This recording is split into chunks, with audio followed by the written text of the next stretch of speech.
It all began with jealousy, that insidious emotion that can twist the strongest bonds into bitter rivalries.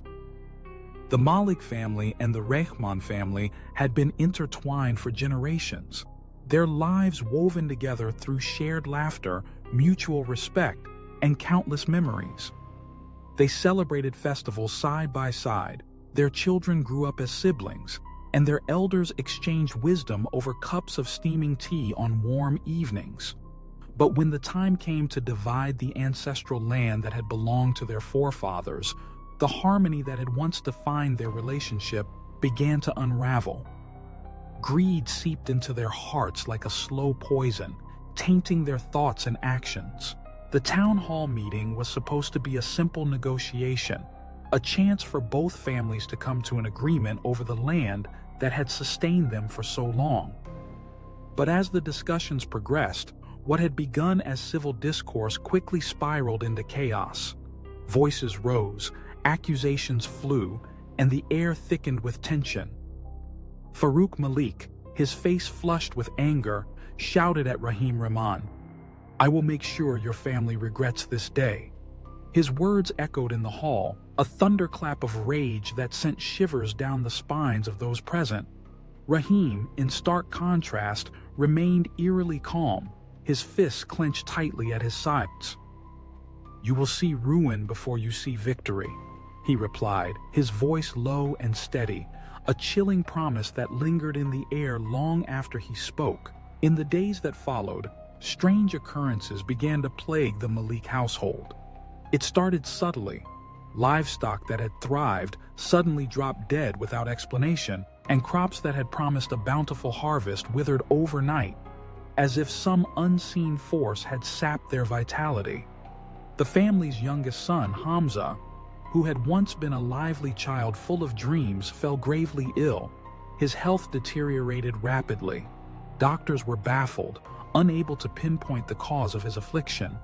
His skin turned pale, and he grew weaker by the day, the light in his bright eyes dimming to a hollow gaze. The once warm and inviting atmosphere of their home became suffocating, overshadowed by an unnatural darkness that seemed to envelop them. Desperation drove the Maliks to seek spiritual guidance. They turned to the village elder, a wizened man known for his deep understanding of the unseen forces that govern their world. He arrived at their doorstep with a grave expression, his eyes scanning the home as if searching for something hidden. After a thorough inspection, he delivered the chilling revelation. Black magic had been cast upon them. "This is not just envy," he warned, "but a calculated curse. Someone has called upon the darkest of forces to destroy you." Horrified, the Malik's thoughts raced back to the Rehmans. Had Rahim truly meant his words that night? The realization struck them like a thunderbolt, igniting a fire of fear that quickly morphed into anger. They had been wronged, and the thought of facing this dark force alone was unbearable. Meanwhile, Hamza's condition worsened. His once vibrant laughter was replaced by a haunting silence, and at night, the family began to hear whispers in the corners of their home. Unfamiliar, menacing voices that slithered through the shadows, sending chills down their spines. Then the deaths began. It started with Amina, Farouk's beloved wife. One morning, she was found lifeless in the courtyard, her face frozen in a look of pure terror, as if she had seen something that shattered her very soul. The family's grief was palpable, but it was only the beginning. Soon after, Farouk's brother collapsed in the fields, his body contorted in unnatural ways, as if some malevolent force had twisted him from within. Panic swept through the Malik household like wildfire, and they realized they had to act before the curse consumed them all.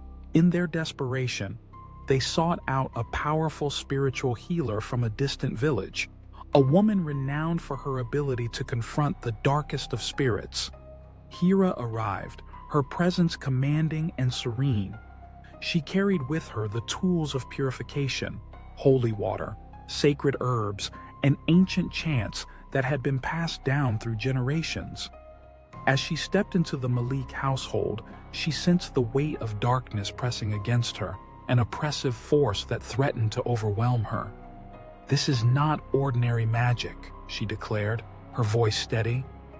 "It was done by someone with a heart full of hatred." For 3 nights, Hira performed powerful exorcisms, her rituals a blend of fervent prayers and sacred relics. She burned incense that filled the air with a pungent aroma, recited verses that echoed through the house, and cleansed every corner of the home with holy water. On the 3rd night, as the family gathered, the spirits manifested in terrifying shapes, shadows that moved unnaturally, whispers that morphed into piercing screams. Hira stood her ground, her resolve unwavering as she faced the malevolent entities that sought to torment the Maliks. The very walls of the house trembled, and a fierce wind swept through, threatening to extinguish the light of hope that flickered within them. But Hira did not falter.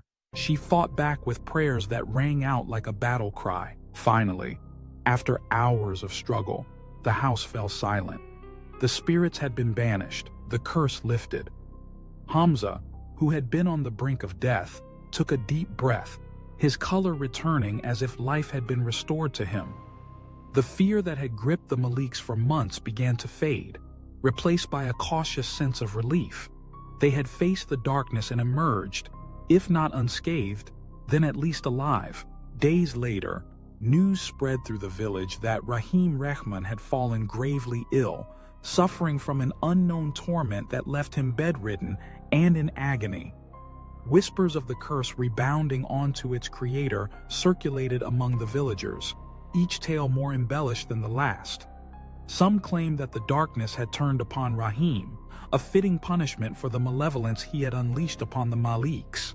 The Maliks, however, chose not to seek revenge. They understood that darkness only breeds more darkness, and they had no desire to perpetuate the cycle of hatred that had nearly consumed them. The feud between the families never truly healed. Though the Maliks had regained their peace, the scars of jealousy and betrayal lingered, a reminder of the fragility of trust and the destructive power of greed. They had learned a painful lesson. Jealousy, when left unchecked, can unleash forces far beyond human control. It can twist the bonds of kinship into something unrecognizable, something that can tear apart the very fabric of a community. As time passed, the Maliks focused on rebuilding their lives, nurturing their relationships, and fostering a sense of unity among themselves.